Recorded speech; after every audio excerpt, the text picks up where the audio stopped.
10h03, on passe en cuisine comme chaque jour avec les chefs, les grands chefs de notre région. On parle cuisine et on vous invite à nous donner vos recettes. On essaye d'un peu de renouveler la cuisine du quotidien. On a ce matin un très beau panier garni à vous offrir d'une valeur de 25 € à l'occasion d'une belle tournée estivale de l'association Produits en Bretagne. Vous faites peut-être de tartes brisées avec des pâtes brisées, des pâtes feuilletées. Eh bien, n'hésitez pas à nous en parler. On est preneur au 02 40 73 6000. Et pour nous en parler, on accueille ce matin Margot Letor. Bonjour Margot. Bonjour Gilles. Vous êtes diététicienne et aussi blogueuse culinaire. On vous retrouve sur votre blog, recettes sans fin, sans avec un petit jeu de mots, oui. De chiffres, sans fin. Vous proposez des recettes gourmandes. C'est un blog culinaire. On y trouve plein de choses sur ce blog. Alors c'est un blog culinaire que j'ai créé en tant que diététicienne parce que j'avais besoin de donner des idées de recettes, mais aussi j'ai créé des articles sur la santé pour conseiller les patients, mais aussi les personnes que je ne suis pas, dans une démarche de mieux manger simplement, sainement. Et c'est vraiment des recettes et des articles pour les petits comme pour les grands. Alors moi, c'est une première question que je me pose quand j'ai une diététicienne face à moi. Est-ce que c'est bon les tartes pour notre ligne ? Eh bien, il faut savoir que les tartes, on y pense tout de suite quand on veut une recette express et facile. Ça peut être bon en effet pour la ligne. Encore faut-il bien choisir les ingrédients que l'on met dedans. Voilà, il faut que ça reste léger, c'est ça ? Bien, disons qu'une tarte, tout va dépendre déjà de la quantité que l'on va consommer et on va déterminer la portion, la part de tarte finalement en fonction de ce qu'on a mis dedans. Si c'est une quiche Lorraine, on va peut-être pas en prendre une aussi grosse part que si c'est une tarte avec des légumes, du poulet et du curry par exemple. Alors on va évidemment vous informer, on va vous donner quelques idées, mais on attend aussi vos recettes parce que c'est vrai que chacun a sa recette de tarte. On peut imaginer plein de recettes, plein de variantes. N'hésitez pas, on attend ces idées de recettes au 02 40 73 6000 et c'est évidemment Margot Letor qui choisira une de ces recettes et on vous offrira ce très beau panier de Bretagne avec du maquereau. Il y a plein de choses, il y a notamment aussi plein de gourmandises pour accompagner les desserts bretons. Alors si vous voulez gagner ce panier, 02 40 73 6000, vous nous donnez la recette d'une tarte. Alors quelle pâte déjà choisir ? On peut choisir brisée, feuilletée, pâte maison aussi.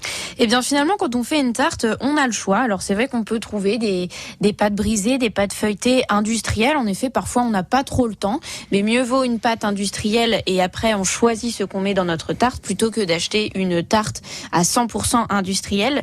Mais si on la fait maison, moi je vous conseille la pâte brisée qui est plus intéressante au niveau nutritionnel que la pâte feuilletée. Vous savez comment on fait une pâte brisée ? Non. Qu'est-ce qu'on met dedans ? Non, dites-moi tout. Eh bien on va mettre de la farine, une farine blanche. On va mettre du beurre doux ou beurre salé en fonction de ses goûts. On va mettre de l'eau, un peu de sel, un peu de poivre. Et moi je vous conseille d'ajouter pourquoi pas des herbes de Provence. C'est très bon et ça va vous permettre de parfumer cette pâte. Donc en fait vous mélangez tous ces ingrédients à la main ou vous pouvez aussi mettre les ingrédients dans un robot. Comme ça le robot va tout mélanger à votre place. Et vous avez votre pâton de pâte brisée et ensuite vous pouvez réaliser vos tartes sucrées ou salées. On a Bruno qui nous appelle ce matin de Nantes. Bonjour Bruno. Oui, bonjour. Vous faites une tarte du soleil, racontez-nous.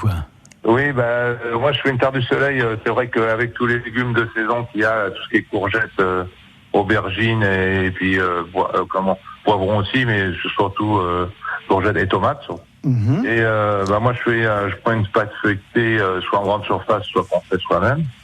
Et puis après je fais un petit coulis de tomates avec je fais revenir de l'échalote, de l'huile d'olive et puis je fais revenir c'est ça dans la poêle et puis je fais fondre des tomates gentiment en coulis quoi. Et puis après une fois que c'est fondu, je la mets à part. Et puis après je fais préchauffer mon four pour avoir comment faire friture la pâte feuilletée pour que justement elle soit pas trop molle avec les légumes qu'on va mettre après dedans. Une fois qu'elle est pré-cuite, je la retire et à ce moment-là je coupe mes aubergines, mes tomates et mes courgettes en rondelles. Et puis c'est à l'occasion, je les fais un peu griller sur le barbecue pour donner un petit côté doré, quoi, je veux dire pour pouvoir fumer. Et puis une fois que c'est prêt, à ce moment-là que ma tarte est pré-cuite, je mets mon coulis de tomate avec mon échalote, mon ail et mon basilic un petit peu que j'avais haché avant dans le fond de la tarte. Et puis après, j'étale une rondelle d'aubergine, de tomates et puis de courgettes, chercher l'autre. Et puis éventuellement, on peut rajouter un petit peu de mozzarella, vous voyez. Donc, et puis on fait ça en rosace comme ça jusqu'à la fin. Et puis après, juste avant de la mettre au four, je mets un petit filet d'huile d'olive, des herbes de Provence dessus, quoi. Voilà. Donc ça fait un côté. Ça a l'air très bon. C'est appétissant. Ouais. Voilà, donc c'est vrai que les gens avec qui je sont appréciés beaucoup parce que c'est assez diététique, surtout c'est des légumes du soleil et puis c'est pour ça que j'appelais la tarte du soleil. Très agréable. Elle porte bien son nom. Elle porte bien son nom, voilà. Et donc pas de feuilleté pour vous, hein? Bah oui, c'est vrai qu'après j'avais essayé pas de briser, mais elle est un peu plus molle parce que le fait qu'il y a le coulis qui ramollisse un peu la pâte. Alors le fait de la faire pré-cuire avant, comme après il y a le coulis de tomate et les légumes qui vont rendre un peu du jus, c'est pour ça que après il faut bien la faire pré-cuire et après c'est pour ça que si on pré-cuit avant les légumes, soit en barbecue, soit un petit peu dans une toile, ça permet de rendre moins d'eau déjà. Merci Bruno pour cette recette, ça c'est sympa. On parlait de mozzarella, est-ce que c'est bon quand on doit choisir peut-être un fromage, là je m'adresse à la diététicienne, un fromage, est-ce que c'est bon la mozzarella, est-ce que c'est plus léger? Eh bien la mozzarella va être un petit peu plus grasse que l'emmental, par exemple le traditionnel emmental. Après je pense que tout dépend encore une fois de la quantité de fromage que l'on va mettre dans la tarte.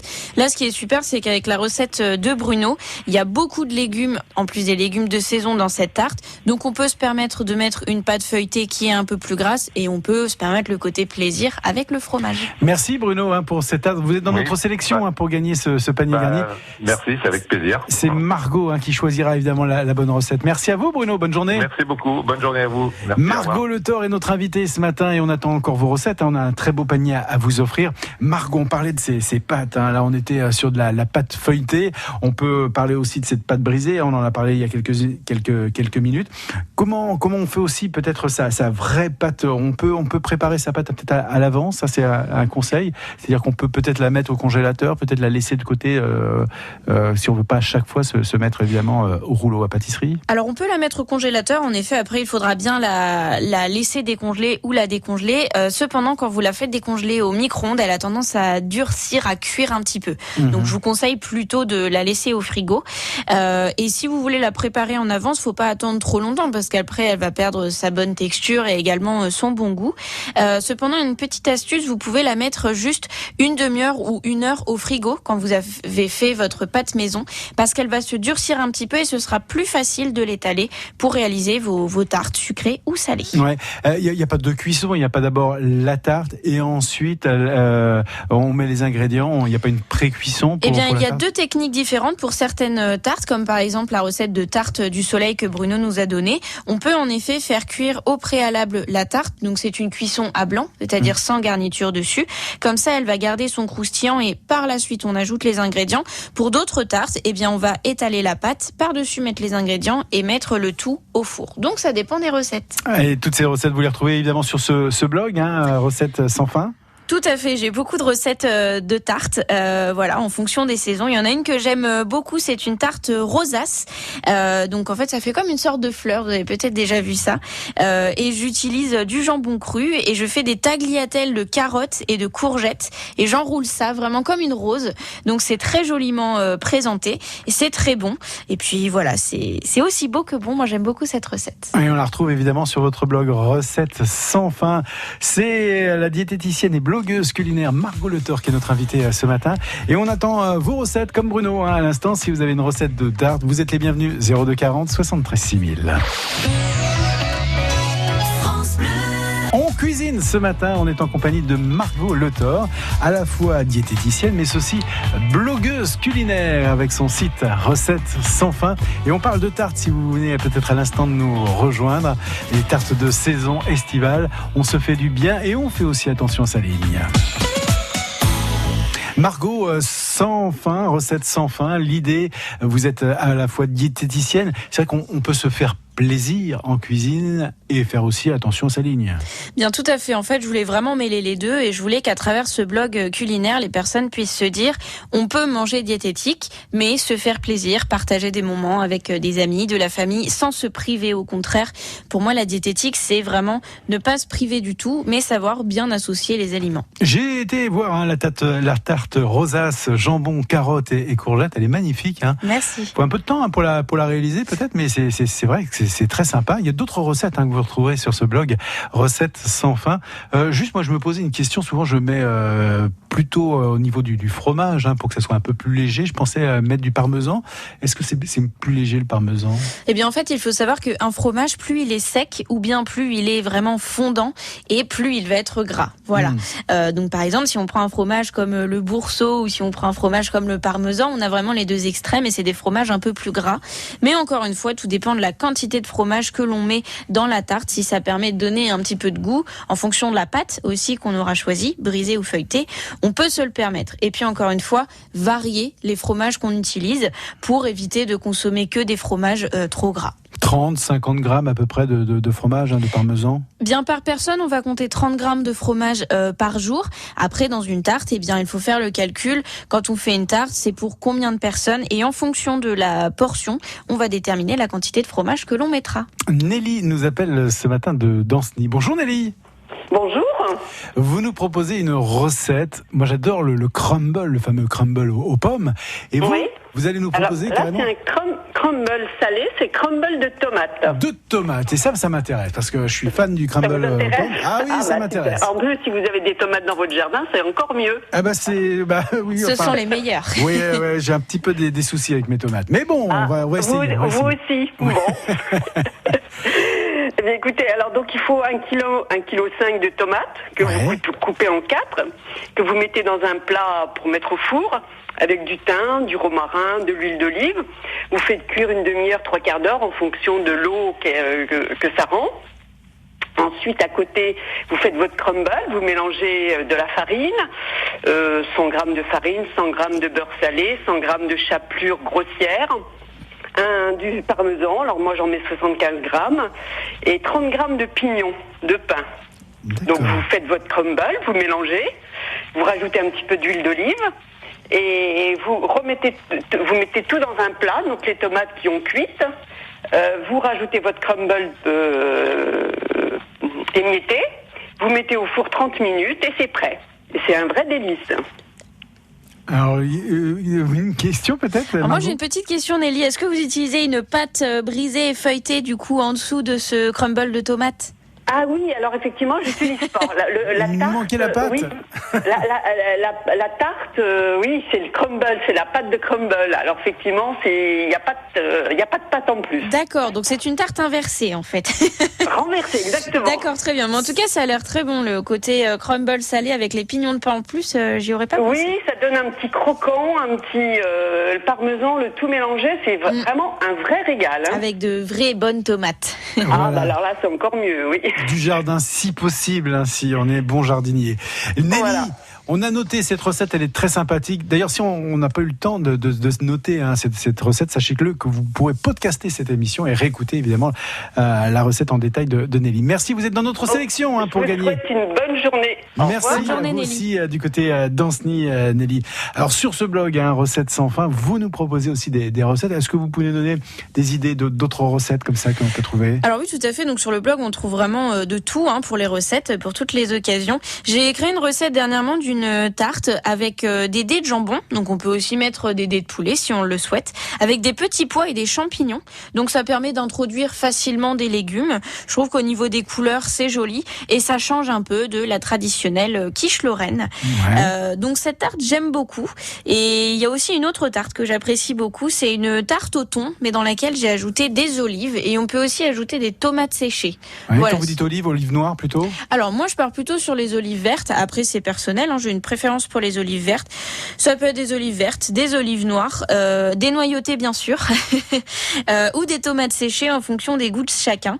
Et on peut aussi ajouter des lamelles de tomates par exemple dans cette tarte. En fait dans les tartes on met un petit peu ce qu'on veut. C'est l'idéal aussi pour finir les restes de la veille, pour éviter de jeter. Voilà, on peut aussi rajouter par exemple des petits pois. Vous avez une recette dans ce sens, ça c'est Tout important. à fait. C'est du croquant, ça apporte aussi plein de choses. Ça apporte de la couleur, de la texture, ça change un petit peu. Puis voilà, si vous avez un reste de petits pois ou une conserve de petits pois, vous ne savez pas quoi en faire, vous pouvez les mettre dans la tarte. En fait, on peut mettre beaucoup de légumes, voilà, des petits pois, des champignons, même des carottes, du brocoli, des courgettes, même du potimarron en hiver. Ouais. Alors là, j'anticipe un peu, mais en hiver, je fais souvent une tarte potimarron lardon avec une pointe de vinaigre balsamique. C'est un délice. Mais bon, c'est pas la saison. Ouais, alors je suis allé voir votre tarte au thon et aux olives. Il y a des photos, ça donne envie. Vous faites des petites tartes, des portions particulières. Eh bien, ça dépend en fait. Après, quand je fais les photos, oui, je fais des plus ou moins grandes tartes pour aussi. Donner envie. Ouais. Mais tout à fait, on peut faire Chacun des petites tartes. Voilà, chacun sa tarte. On est sûr que chacun a sa portion. Ça dépend aussi de la quantité que souhaite chacun. Si on sert ça à l'apéritif, c'est peut-être plus pratique de faire des petites portions. Après, on peut, voilà, un grand plat à tarte ou bien des petites parts individuelles. Il y a un peu plus de préparation quand on fait des tartelettes. Si on veut pas faire sa pâte, si on veut l'acheter toute faite, c'est bien ou pas bien ? Alors, on peut l'acheter toute faite, bien évidemment. Comme je vous disais, c'est mieux d'acheter une pâte industrielle et de choisir ce que l'on met dessus plutôt que d'acheter une tarte 100% industrielle. Moi, je vous conseille tout de même de faire attention aux ingrédients. Et je vous avoue que dernièrement, j'ai acheté une pâte feuilletée industrielle de la marque Marie. Et j'ai remarqué que tous les ingrédients qui étaient présents, eh bien, c'était des ingrédients que j'aurais pu utiliser moi-même si j'avais fait cette pâte. Donc, ça veut dire qu'on n'a pas d'additifs, de conservateurs, de colorants, d'exhausteurs. Et je trouve ça plutôt rassurant. Bon, si vous voulez retrouver le détail de ces recettes, recettes sans fin, sans le chiffre, sans fin. Tout à fait. Margot Le Thor, vous êtes diététicienne, blogueuse, on peut mélanger évidemment les deux, la gastronomie et aussi le côté diététique. Tout à fait. On a eu Bruno, on a eu Nelly il y a quelques instants, il va falloir faire son choix parce qu'on a un très beau panier garni à offrir à l'une de ces personnes.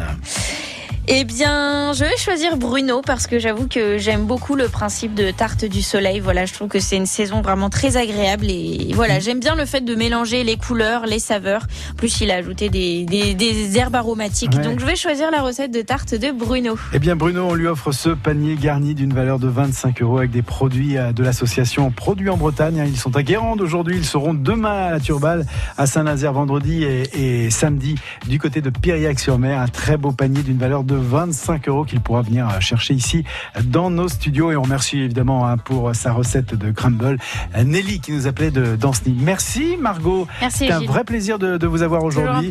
On a plein d'idées de recettes et si vous voulez avoir le détail, vous allez sur ce blog Recettes sans fin. On vous retrouve très bientôt Margot.